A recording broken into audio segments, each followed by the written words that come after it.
രണ്ട് പ്രധാനപ്പെട്ട കാര്യങ്ങളാണ് പെസഹ വ്യാഴാഴ്ച.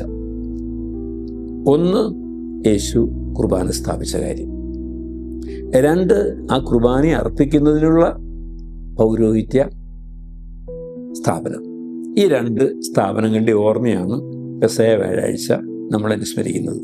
ഇതിൽ കുർബാന സ്ഥാപിച്ച് എപ്രകാരമാണ് സ്ഥാപിച്ചതെന്നുള്ള വിവരണം നൽകുന്നത് 3 സുവിശേഷകരാണ്: മത്തായി, മർക്കോസ്, ലൂക്ക.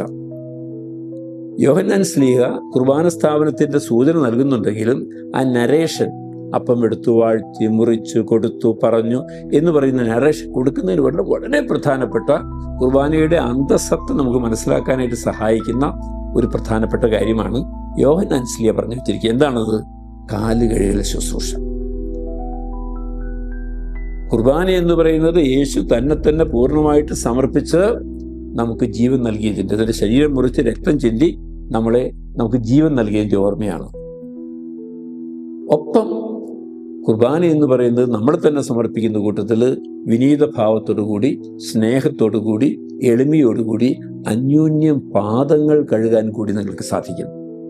നിങ്ങളെ തന്നെ ശൂന്യവൽക്കരിക്കാനായിട്ട് സാധിക്കണം.